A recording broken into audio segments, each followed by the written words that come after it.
Talked about how you can avoid having a teacher who sucks. What if you have one that sucks? What can you do about it? What can you do about it? Well, everybody always immediately says you can drop the class, but it's already too late to drop the class. Here we are on day 2, and the last day to get your money back is today, and you haven't even seen me yet, so you don't know for sure if I suck or if I'm just being awesome on the video. And plus, you got to take this class at some point, so if you drop it, you could just get another sucky teacher later. So what can you do apart from that? Suppose you're going to stick in the class. What can you do if you have a sucky teacher? There are a lot of things you can do. The biggest thing, the overall answer is use your other resources. You don't need a teacher to be able to succeed in a college class. Think about the sort of elementary school version of the life of Abraham Lincoln.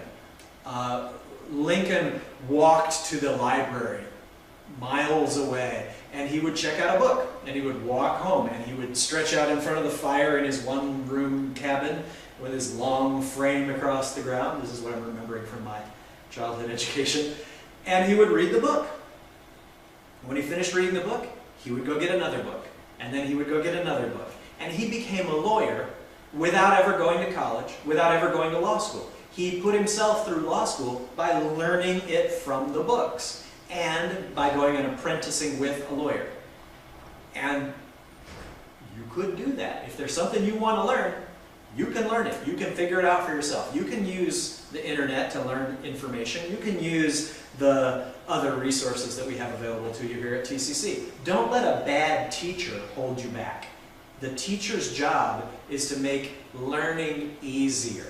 But learning is possible whether the teacher's doing their job or not. The teacher's not standing in your way, preventing you from getting access to math. The teacher's maybe making it easier for you to get to math, or maybe just not making it easier. But you can learn the math without the teacher. So here are a few other strategies. You can just suck it up and do the best you can and put up with the teacher. Sometimes they're not teaching the way you want, but they're teaching fine. You just have to get used to it. You have to learn to do it their way. You have to do the homework, you have to do the reading, you have to go to class, you have to take good notes. In fact, sometimes the teachers that you like the most in high school are not the teachers you learned the most from in high school. My chemistry teacher, we all loved her. I did not learn a lot of chemistry. My American history teacher, I did not like. Partly because it was so hard, and she did so little to make it easier for us. But I learned a lot more American history than I did chemistry. Partly because I had to do it myself, and the learning that I learned on my own, I learned better than the things that she handed me, that I took and then handed right back. That's an easy way to forget stuff.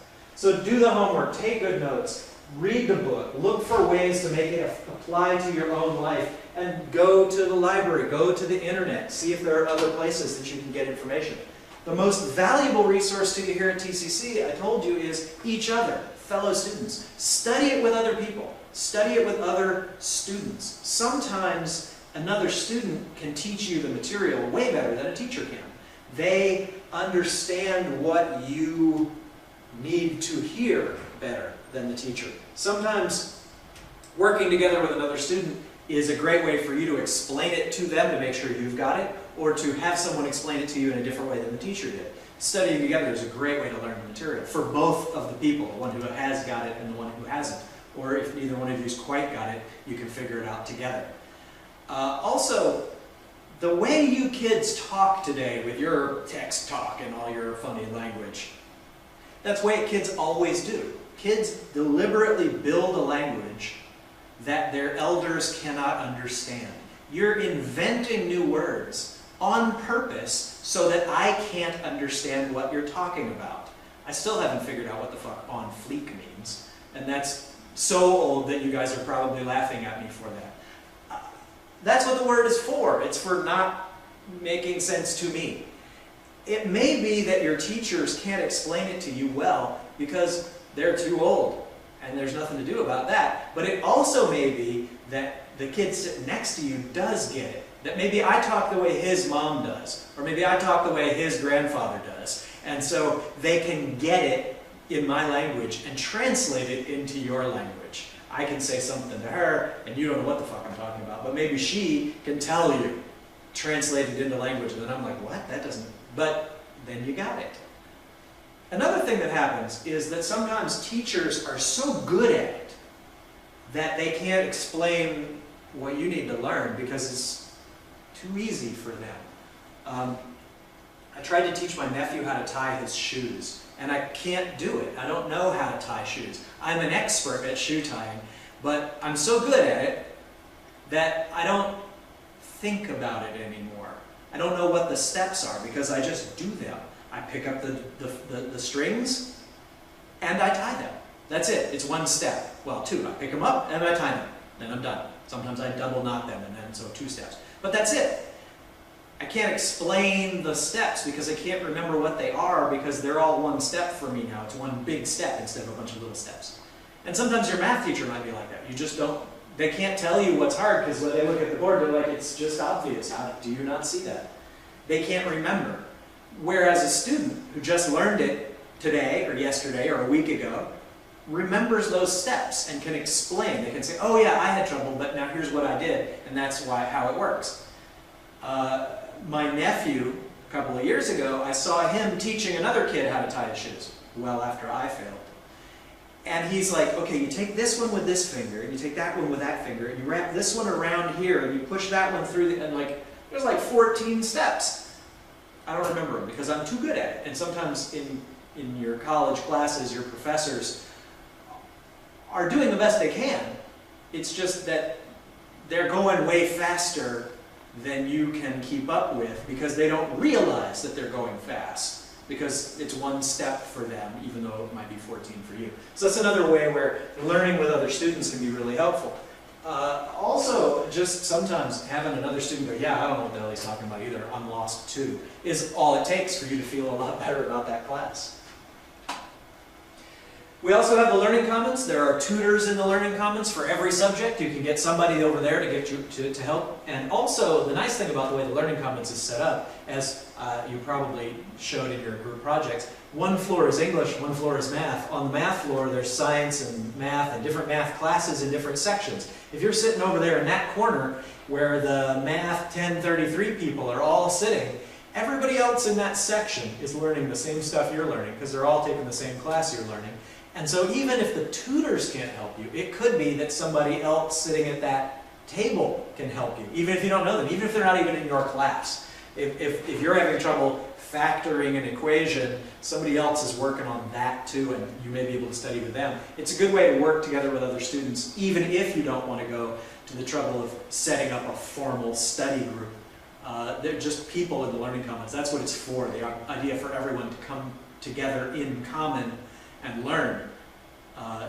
So use the Learning Commons, use the resources that they have available, and you might want to go look stuff up on the internet. I think that for any subject just about that we teach at TCC, there are hundreds of videos out there like this one explaining how it goes and how to do it. If you want to learn how to factor a 4-stage polynomial, type that into Google, into YouTube, and you'll probably find 30 college professors explaining it.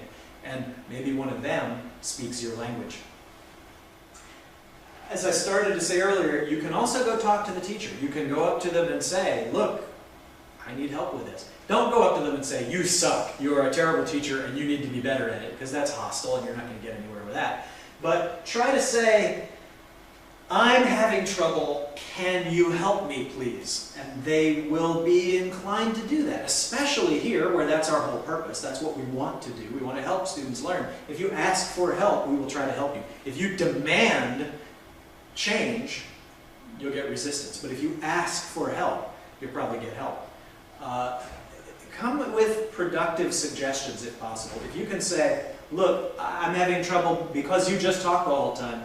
Is there somewhere this stuff is written down? Then maybe they can either refer you to where it is already written down. I can say, yeah, all the PowerPoints are in Canvas. You can go look at them in Canvas. They're already there. Print them and bring them to class, and then you'll have a better understanding of what we're going to do. Or maybe I'll think to myself, you know, yeah, he's probably not the only one that needs this. Let me let me go ahead and see if I can create a handout for this, because that's a good idea. Even though I don't like handouts, even though I don't like to write stuff down, I do now try to create these PowerPoints because students have said it's helpful for them. And it's not the way I want to teach, but it's the way they want to learn, and I know that's important. So your faculty members may not be doing yet what they are willing to do if you put it to them in a way that is framed right. So again, to some extent, you can make them a better teacher. Not always, some of them are just not going to get any better, but it could work. And a lot of times, if I'm trying to teach the whole class, I may not be focused on you, whereas if you're there in class, in my office hours, I'm just talking to you, then I can see what you get and what you don't get, and I can maybe explain it better to you when it's just you, instead of when I'm trying to explain it to 40 people all at the same time. The moral here is there's a lot more things you can do, and it's up to you to do them. Do the best you can. Now, what we're going to do next is go down the hall to DH204 to a computer classroom.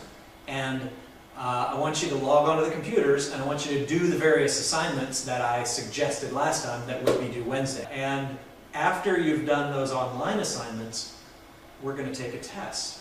The first test for this class covers the first roughly 5 hours worth of class, and we did 3 yesterday, we've done 1 already today, and we'll do another down in the computer lab, so we're ready for the first test. So don't leave, go down the hall to the computer classroom, do the online stuff, and then at about 2 we'll take a test. All right, I'll see you next time.